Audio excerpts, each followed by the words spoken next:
Então, se me falta fé para algo, a responsabilidade é minha, não dele, porque ele está acessível, tanto para a fé quanto para a sabedoria. A Bíblia diz que aqueles que desejam ou que buscam sabedoria, peçam a Deus, porque Ele dá livremente aos que pedem.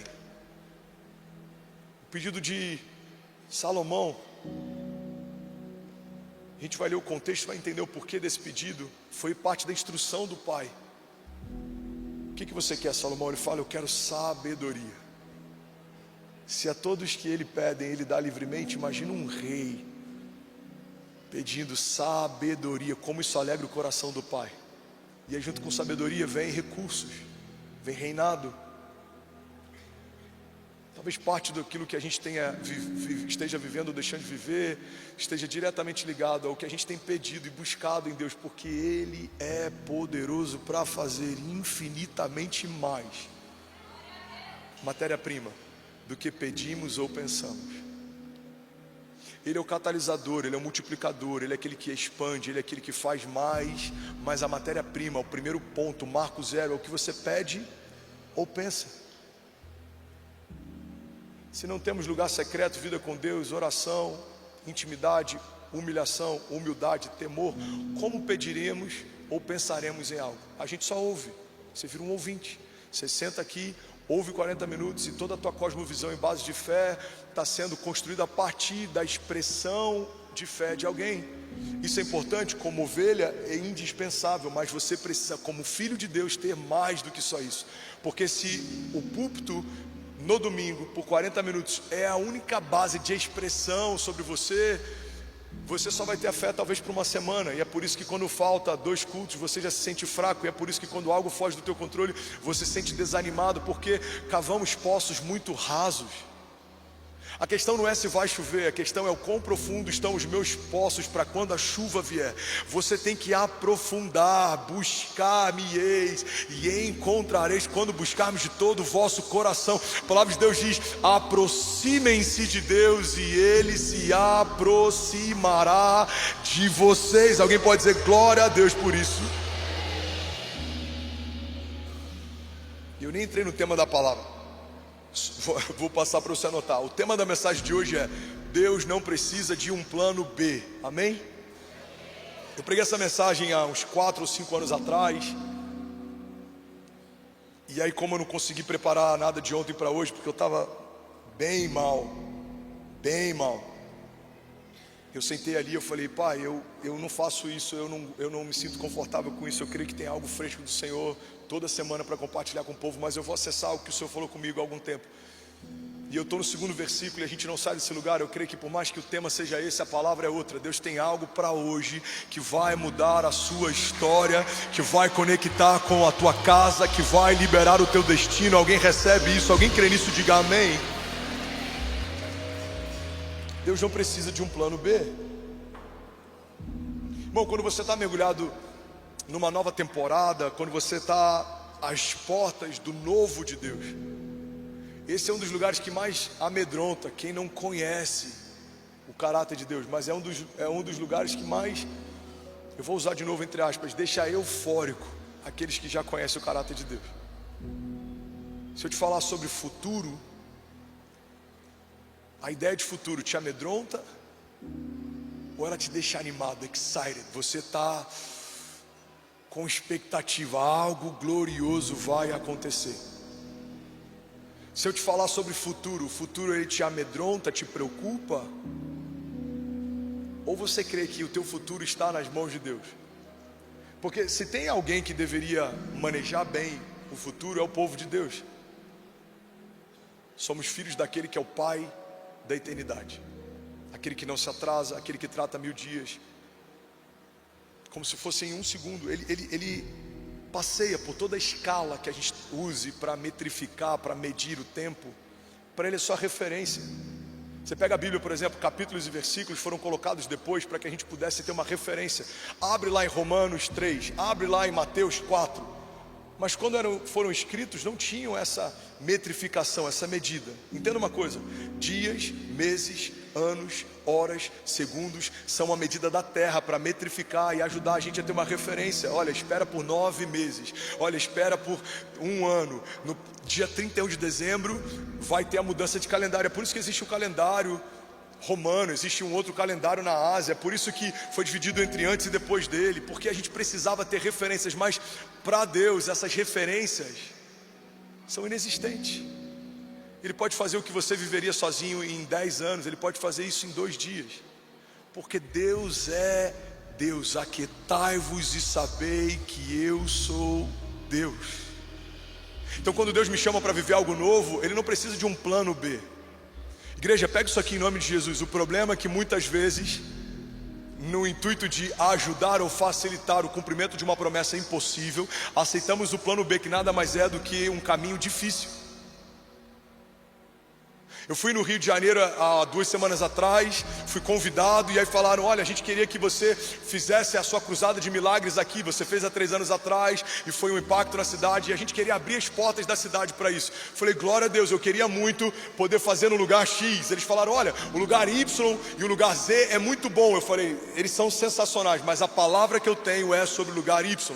Não, a gente pode ver, mas eu não sei se é tão simples assim. Eu falei: então quando a gente puder falar sobre esse lugar, a gente fala sobre esse lugar. Falou: não, você só quer esse lugar? Eu falei: eu só quero se for esse lugar. Então tá bom, então libera a data para ele desse lugar, porque a palavra de Deus diz em Jó: determinando tu um negócio, sedes firme, e a luz de Deus brilhará sobre os seus caminhos. O problema é que às vezes esse lugar, daquilo que aconteceu comigo há 2 semanas atrás, trazendo para a tua realidade, seja uma impossibilidade, e a gente aceita um plano B como se fosse uma realidade. Mas o plano B para quem caminha com Deus é fazer o plano A dar certo. Você não vai aceitar nada abaixo daquilo que já viu em Deus. Deus já te mostrou algo, Deus já te levou a um lugar, Deus já te fez acessar. Você sabe que a palavra dele é vida e verdade, ele é fiel em todas as suas promessas. Ele não é homem para que minta, nem filho do homem para que se arrependa. Ele não é alguém que vai brincar com os teus sentimentos. Se Deus prometeu e disse que vai acontecer, no céu já aconteceu. Vamos, alguém comigo aqui nessa manhã? Aleluia. Pastor, tudo que Deus disse para mim, estou falando de promessa pessoal, vai acontecer na terra? Não. No céu já é uma realidade, como se você acessasse algo que já está pronto. Imagina, eu vou usar um termo aqui, meu Deus, que isso não decorte, porque hoje em dia está tão difícil ser simples, humano, vulnerável. Imagina que existe um delivery, você foi lá no iFood e você... Já soltei outro merchan. Eu soltei sem querer o Red Bull semana passada, a gente está conversando com o Red Bull, talvez aconteça. Já pensou, mano? Uma igreja patrocinada por energético, os fariseus vão ficar revoltados. Todos tomam, tá? Energético. Eu vou falar: que absurdo, energético na igreja. Eu tenho que tomar escondido em casa.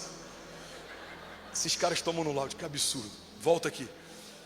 Eu estou brincando porque a gente tem sonhado com a ideia do iFood ser um patrocinador. Seria incrível, já imaginou o iFood patrocinador master, vira Brasil? Pessoal do iFood, eu sei que tem alguns diretores que congregam, assistem aqui, fica a dica. Bom, volta aqui. Você fez um pedido no aplicativo de delivery, o pedido entrou, foi pago, está pago, amém? Tua promessa em Jesus, ela já foi paga. Se você vai acessar ou não, isso é um problema teu, mas está pago. Fomos feitos herdeiros de Deus e co-herdeiros em Cristo Jesus. A minha herança está disponível. Então você fez um pedido, está pago, foi lá para a cozinha, está feito. O meu posicionamento é o que vai diferenciar se eu abro a porta para receber o que está a caminho ou não. Assim são as promessas liberadas por Deus sobre você. No céu já é uma realidade. Agora, se o delivery vai chegar ou não, irmão, aí depende de você. Porque a minha conduta, ela pode gerar acesso ou impedimento de acessar.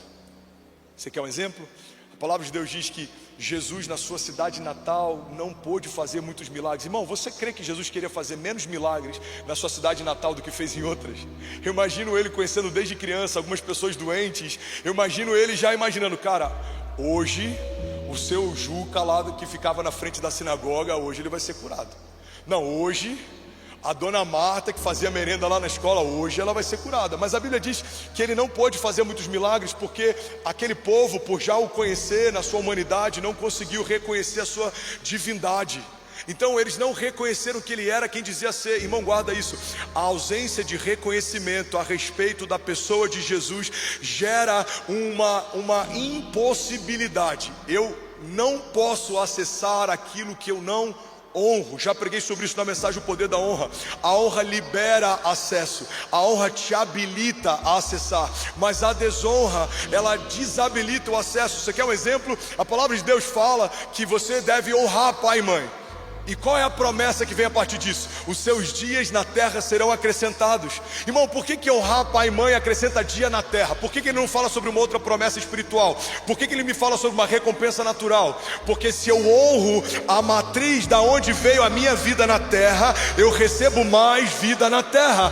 Tudo que você honra, você acessa. Tudo que você desonra, você desabilita. E é por isso que tem cristãos que creem que Jesus é o Salvador, mas não creem no caráter dele como provedor. Acessam o Jeová Jireh, não acessam o Jeová Jireh, mas conhece o Jeová Rafá, conhece o Emanuel, conhece o El Shaddai, conhece o poderoso Deus, mas você acessa aquilo que você conhece, aquilo que você honra. Alguém comigo? Quantas vezes a gente aceita um plano B, que é até um caminho difícil, porque a gente não consegue crer que Deus vai cumprir o plano A, que foi a palavra impossível que Ele liberou sobre nós. Se aconteceu com o pai da fé, irmão, vai acontecer com a gente, acontece o tempo inteiro. A mulher do pai da fé, quando ouve que vai viver o milagre, ri do milagre. O pai da fé, talvez já cansado de aguardar pelo cumprimento do milagre, providencia o seu próprio milagre.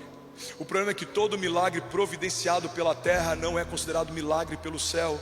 Aquele menino não é filho de uma promessa, ele é filho de uma precipitação.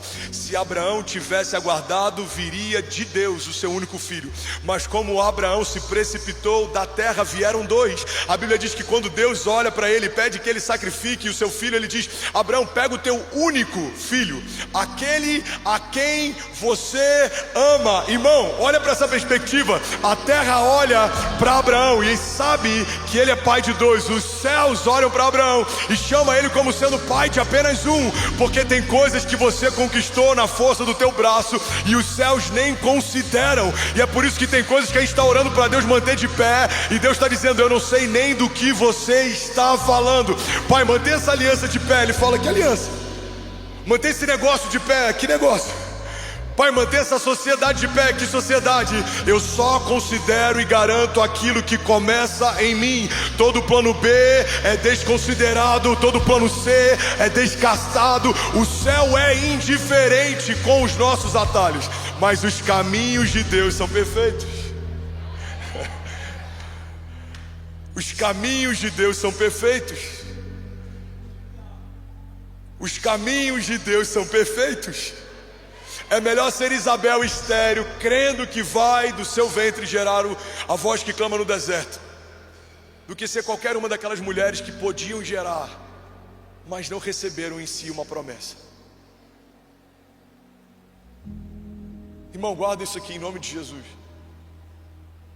Grande parte dos grandes feitos, na verdade a totalidade deles, a gente só lê sobre, só foram escritos, e a gente só se dá o trabalho de relembrá-los porque eles foram inéditos e impossíveis. Vamos ser sinceros, alguém leria sobre o dia em que Jesus assentou um povo, todos dividiram entre si o lanche que haviam trazido, comeram e voltaram para casa? Alguém leria isso? A história não gastaria tempo escrevendo sobre. Se assim não fosse, a Bíblia não diria que se todos os milagres que Jesus fez fossem escritos, não haveria papel suficiente para falar de todos eles. Ou seja, foram muito poucos relatados na Bíblia. Mas por que lemos e falamos sobre? Porque o lanche de um menino alimentou uma multidão. Por que lemos sobre o mar que se abre? Se houvesse uma ponte, um caminho natural, se algo natural acontecesse, jamais falaríamos sobre isso. Mas por que os judeus de geração em geração se sentam, celebram e se lembram?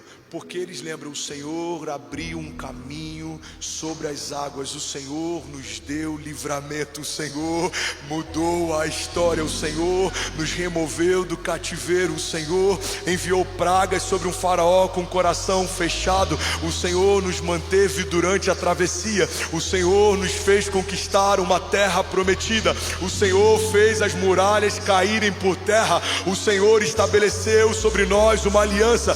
Precisamos trazer à memória o que nos dá esperança, e o que nos dá esperança não são promessas pautadas em naturalidade, o que nos dá esperança são promessas forjadas a partir de uma dinâmica de sobrenaturalidade. Você não podia, o Senhor fez. Você não sabia, o Senhor te deixou saber. Você não fazia, o Senhor te fez fazer. Ele fez, Ele abriu o caminho. O Deus que constrói caminhos no deserto, o Deus que estabelece príncipes no meio de um lugar de improbabilidade, o Deus que tira meninos aprisionados e transforma em governadores, o Deus que faz com que leões jejuem na presença de Daniel. É esse Deus que te chamou para viver a palavra dele, não os seus atalhos. Deus está dizendo: filho, há uma palavra liberada sobre você, e ela é a única que eu considero,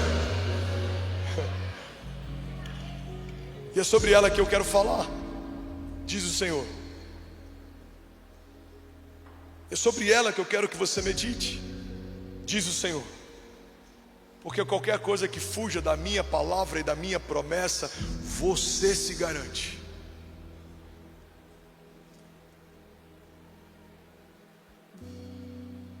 Alguém recebendo algo de Deus de verdade?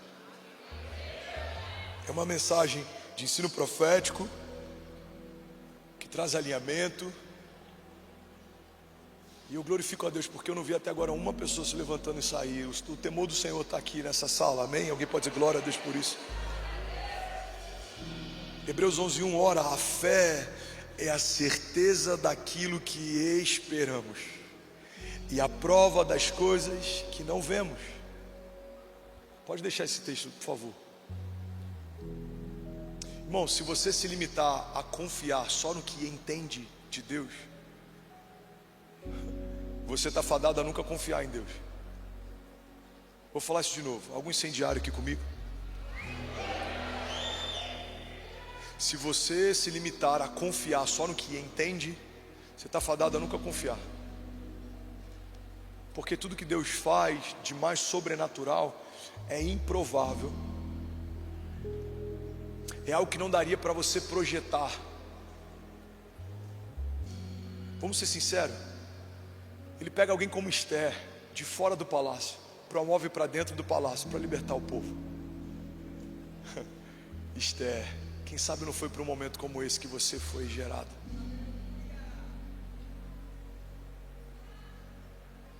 Vou usar um português claro aqui. Promove um concurso de beleza para uma mulher levantada pelo Deus Todo-Poderoso, acessar um lugar de destino e viver a plenitude do seu chamado. Os caminhos de Deus, eles não são previsíveis. Davi está indo levar a marmita para os seus irmãos. Lembra do iFood? Irmão, a gente tem na história um entregador de comida que se tornou rei. Ele está indo levar comida para os seus irmãos, e quando chega lá ele fala: o que está acontecendo aí? Que bagunça é essa aí? Não, tem um gigante que se levantou e está afrontando. Tá, e o que vocês vão fazer? Cara, está todo mundo com medo. Ele fala: como que um homem sem aliança afronta o exército que carrega uma aliança com Deus? Para Davi aquilo foi tão impensável que Deus pega o entregador de delivery e com algumas pedras entra na história da humanidade. Você vai em qualquer biblioteca, em qualquer campo acadêmico, de qualquer lugar na face da terra, você vai encontrar algo que fale sobre Davi e Golias. Seja como registro histórico, seja como análise da cultura de um povo, seja como análise de fé e religião. A humanidade entende e respeita essa história.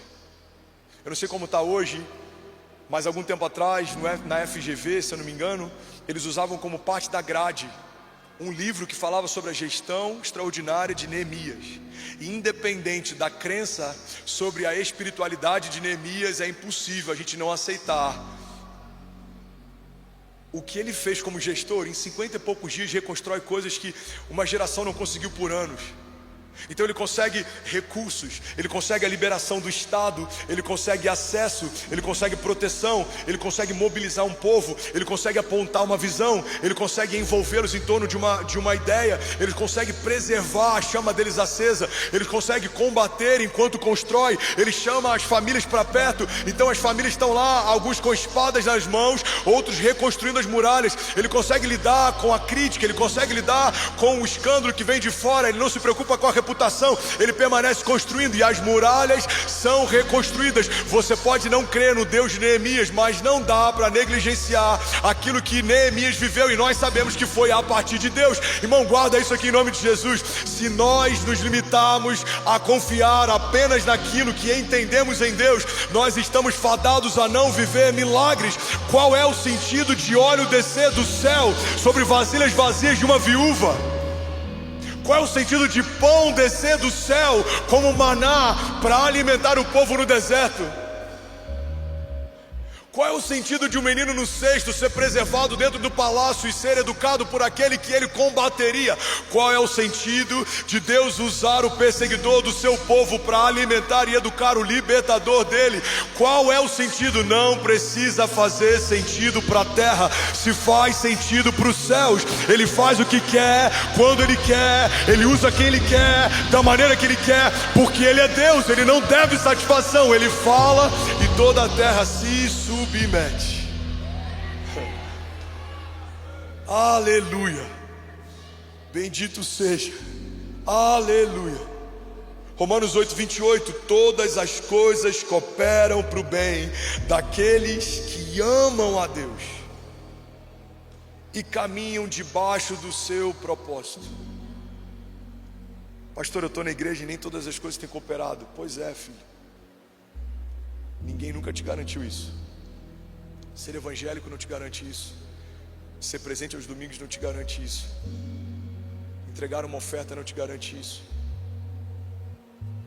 O que me garante isso? A ideia de que todas as coisas vão cooperar com o meu destino profético. 2 princípios: amar a Deus e caminhar debaixo do propósito. Uma parte da igreja peca em não amar a Deus. A gente ama o que Deus tem ou pode dar. É uma pequena parte, ela existe. E pode ser só um momento de transição. Tem várias pessoas que começam assim, em algum momento, quando tem uma experiência real com Deus, elas mudam. Mas tem uma outra parte que mesmo amando a Deus, não caminha debaixo dos seus propósitos, e por isso se cansa, desanima e desiste. Porque caminhar debaixo do propósito de Deus parte de um pressuposto: eu preciso saber qual é o propósito. Como eu posso ser obediente se eu não sei o que Ele espera de mim para que eu possa obedecê-lo? Como eu posso viver o meu chamado se eu nem sei para que Ele me chamou? Como eu posso caminhar nos caminhos que Ele tem para mim se eu nem sei quais caminhos são? A Bíblia diz que a glória de Deus está em ocultar certas coisas, e a glória dos reis está em descobri-las. O chamado se descobre no caminho, o propósito se revela no caminho, a identidade e cada medida maior de revelação da identidade se descobre no caminho. Primeiro, Pedro ouve de Jesus que se ele caminhar com ele, será feito pescador. Mas depois ele começa a se sentir abraçado como filho, em algum momento como amigo. Olha, essas coisas eu não digo para qualquer um, senão para os meus amigos. Ele é chamado para um núcleo muito próximo. Depois da ressurreição, ele é chamado novamente, relembrado de uma promessa, então se estabelece como apóstolo. Mas tudo começou numa noite de uma pescaria fracassada. Ele pergunta: quem vocês dizem que eu sou? Alguém está comigo aqui nessa manhã? Aí Pedro tem uma revelação que não poderia ter sido dada nem pela carne nem pelo sangue. Ele fala: você é o Cristo, você é o Messias. Estou parafraseando. Você é o Cordeiro, você é a resposta, você é a promessa, você é aquele que Isaías 9,6 falava a respeito. Aí Jesus fala: muito bom, Pedro, não foi carne nem sangue que te revelou isso, mas o próprio Espírito.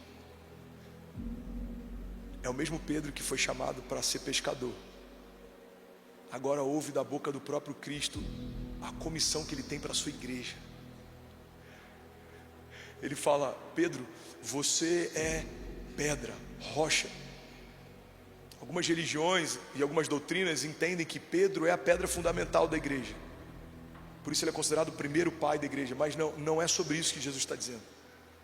Pedro está dizendo: Pedro, você é um fragmento da rocha. Ou seja, ele é a pedra angular. Jesus é a pedra angular. Jesus é a rocha inabalável.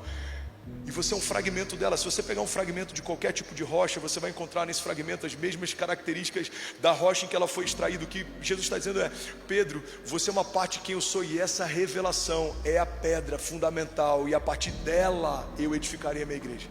Qual é a revelação pela qual Jesus edifica a igreja? De que Ele é o Filho de Deus, Ele é o Cordeiro que veio salvar o mundo, Ele é o Verbo encarnado, Ele é o Messias, Ele é quem aguardávamos, Ele é aquele que seria transpassado, traído, Ele é aquele que seria feito maldito por ser colocado no madeiro, Ele é aquele que tiraria sorte das suas vestes, como toda a palavra já havia predito. Então Ele está dizendo: Pedro, a partir da revelação que você teve no Espírito, eu vou te revelar quem você é, e eu vou revelar quem a igreja é, e eu vou revelar a autoridade que a igreja tem. Ele diz: olha, eu darei a vocês a chave do reino dos céus, e o que ligarem na terra terá sido ligado nos céus, e o que desligarem na terra terá sido desligado nos céus. Irmão, tem muita gente frustrada porque não tem vivido em Deus esse lugar onde todas as coisas cooperam, mas é muito provável que talvez você ainda não tenha entendido, e por não entender, ainda não esteja caminhando debaixo do seu propósito, porque a medida que eu entendo quem Ele é,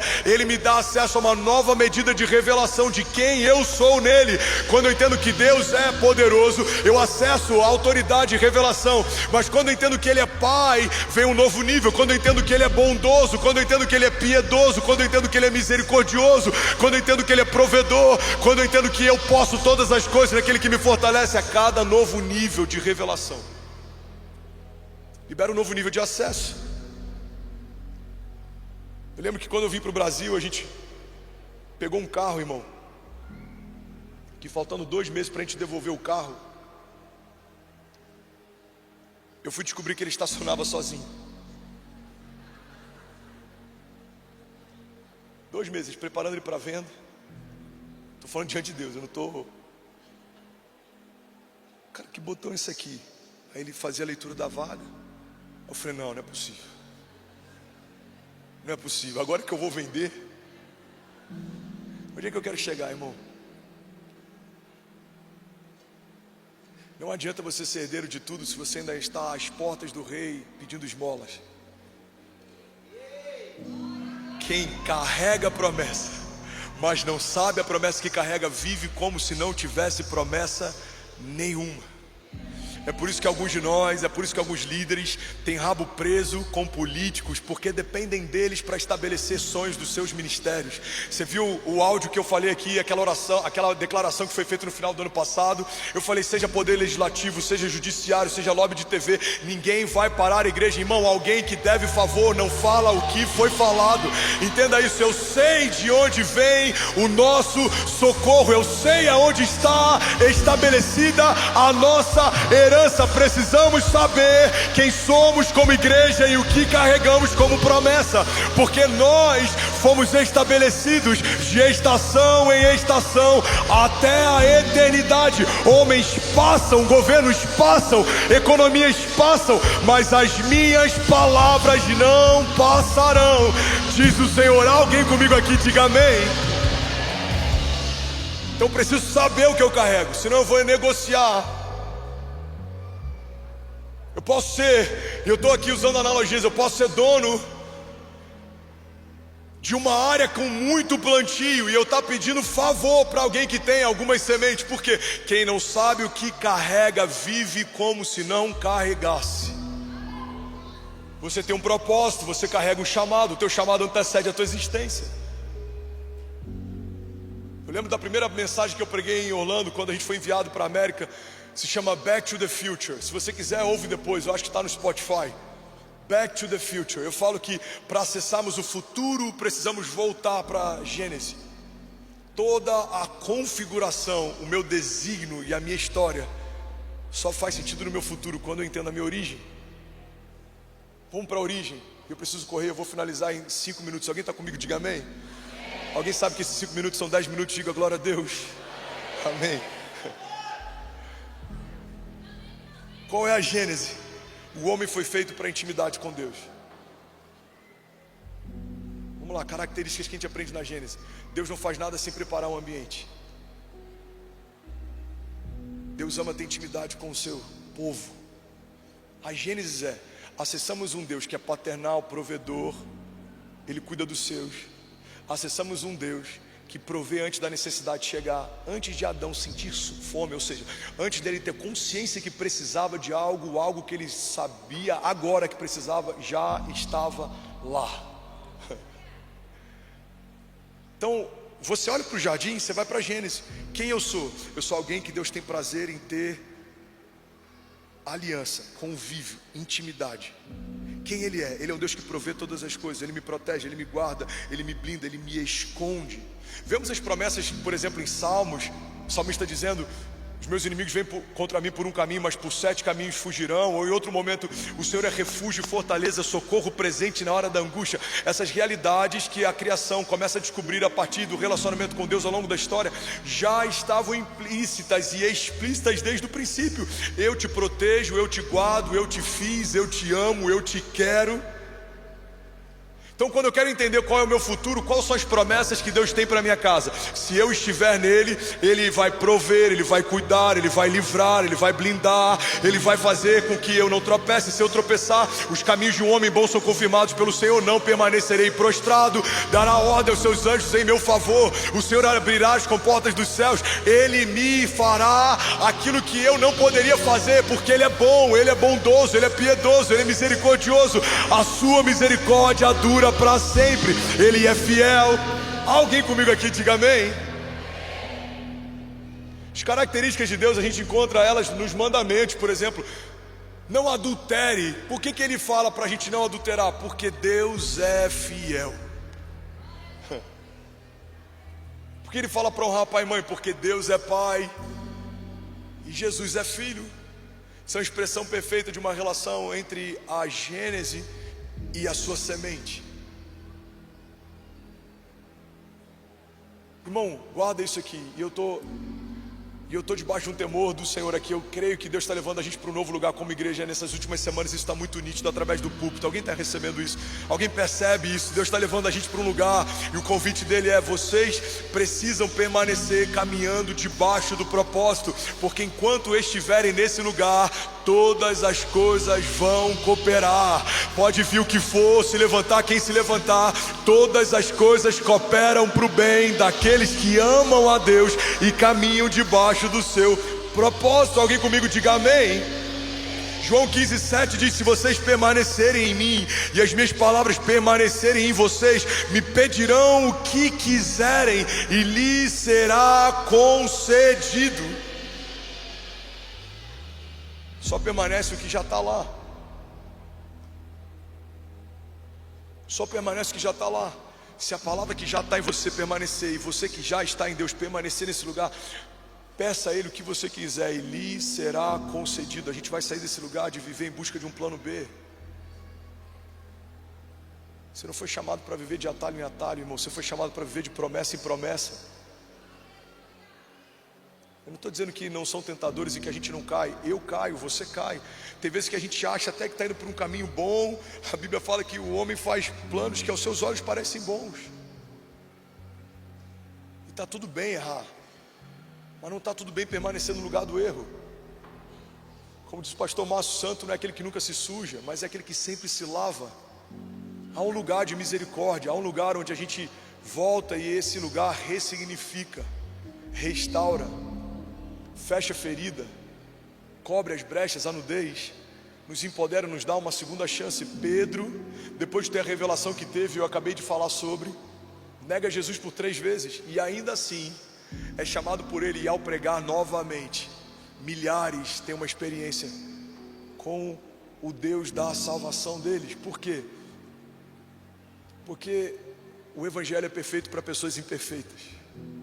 Está tudo bem se você errou, mas você não tem que aceitar esse lugar como sendo um lugar de habitação. Deus chamou para viver a promessa dele, aquilo que Ele disse quando ninguém dizia, aquilo que ele viu quando ninguém via. Alguém comigo diga amém?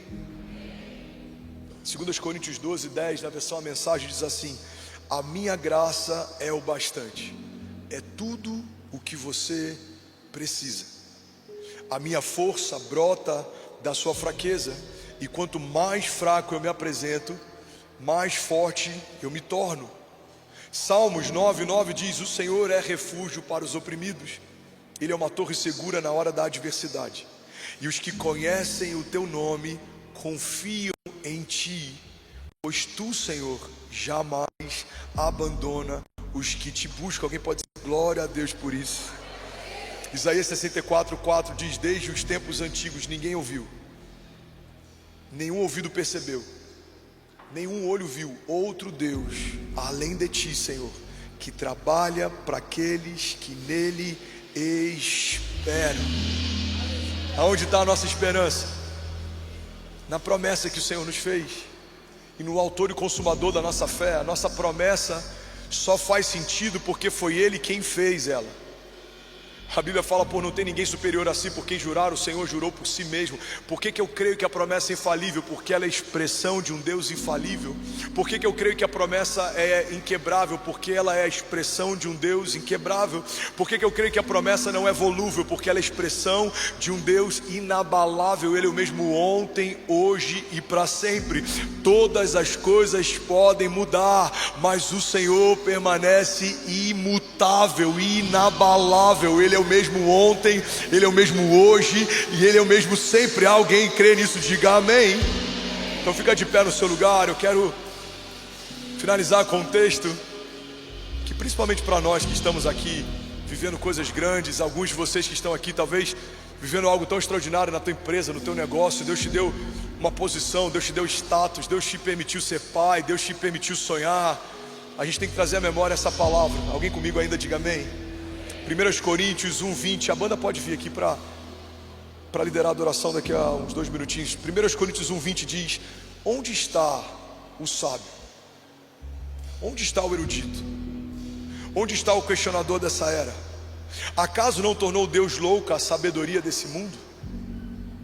Visto que na sabedoria de Deus o mundo não o conheceu, por meio da sabedoria humana, agradou a Deus salvar aqueles que creem por meio da loucura da pregação. Os judeus pedem sinais miraculosos, os gregos procuram sabedoria. Nós, porém, pregamos a Cristo crucificado, o qual de fato é escândalo para os judeus e é loucura para os gentios. Mas para os que foram chamados, tanto judeus como gregos, Cristo é o poder de Deus e a sabedoria de Deus. Porque a loucura de Deus é mais sábia que a sabedoria humana, e a fraqueza de Deus é mais forte que a força do homem. Versículo 26. Irmãos, pensem bem no que vocês eram quando foram chamados. Poucos eram sábios segundo os padrões humanos, poucos eram poderosos. Aqui ele me descreve do início ao fim. Poucos eram de nobre nascimento, mas Deus escolheu as coisas loucas do mundo para envergonhar os sábios, e escolheu as coisas fracas do mundo para envergonhar as fortes. Ele escolheu. Fala comigo, Ele escolheu.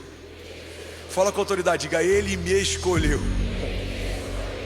Ele escolheu as coisas insignificantes do mundo e as desprezadas e as que nada são, para reduzir a nada as que são, para que ninguém se vanglorie diante dele. Alguém pode dizer glória a Deus por isso?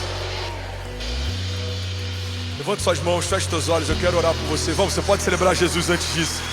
Faça isso. Vamos, se for para Ele, você pode fazer melhor.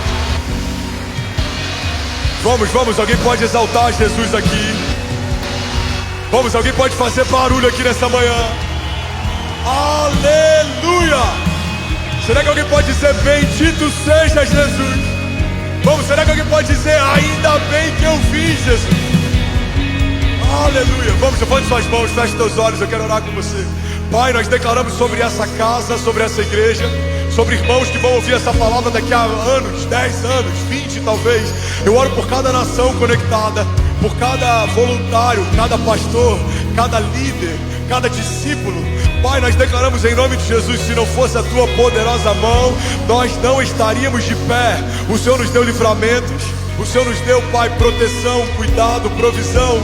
Somos porque o Senhor permitiu que fôssemos. Temos porque o Senhor permitiu que tivéssemos. Sabemos porque o Senhor permitiu que soubéssemos. O Senhor tem nos guardado até aqui. Ebenezer, até aqui nos ajudou o Senhor. O Senhor é tudo em todos. O Senhor é aquele que faz a promessa e mantém ela de pé. O Senhor é aquele que permite a ferida e fecha ela e traz cura também. O Senhor é aquele que permite desertos, mas se revela no meio deles. O Senhor é o Deus Todo-Poderoso, Criador dos céus e da terra. Por isso, Pai, nós nos arrependemos todas as vezes que, mesmo tendo uma palavra de impossibilidade, nós preferimos nos mover debaixo de planos e de atalhos. Pai, homens fazem planos, traçam estratégias, algumas boas e outras com um intuito ruim. Alguns têm motivações dúbias, alguns tramam mal, fazem o mal, falam o mal, mas nós sabemos que os passos de um homem bom são garantidos, preservados, estabelecidos pelo Senhor. Nós não permaneceremos no lugar da falta, da falha, da crise, porque nós reconhecemos que do Senhor vem as promessas, do Senhor vem as respostas. Pai, abre os céus e libera sobre nós aquilo que só o céu poderia nos dar. Eu oro por uma porção nova, Pai, do temor do Senhor. Eu oro por uma unção fresca que despedaça o jugo, Pai. Eu oro por uma unção que gera ousadia, porque o Senhor não nos deu espírito de covardia, mas de poder, amor e de equilíbrio. Pai, eu oro por uma igreja santa que caminha debaixo dos seus propósitos e vê toda a artimanha do inferno se tornando em algo que coopera para o nosso bem. Alguns vão tentar nos encarcerar, como foi com José, mas o cárcere vai nos empurrar para o reinado e para o palácio. Alguns vão tentar nos perseguir, como foi com Saul e Davi, mas sabemos que em toda a perseguição o Senhor está juntando um exército de valentes, antes loucos, agora parte de um exército de um rei. Pai, nós declaramos: tudo que se levanta do inferno contra nós vai cooperar, porque há sobre nós uma promessa e é o Senhor quem garante ela. O Senhor é tudo em todos, o Senhor é o Deus de paz, o Senhor é aquele que nos mantém de pé, o Senhor é o autor e consumador da nossa fé, o Senhor é o princípio e o fim, o alfa e o ômega. Pai, nós declaramos: o Senhor é bom e a sua misericórdia dura para sempre. Alguém que crê nisso aqui, irmão, pode celebrar Jesus no seu lugar.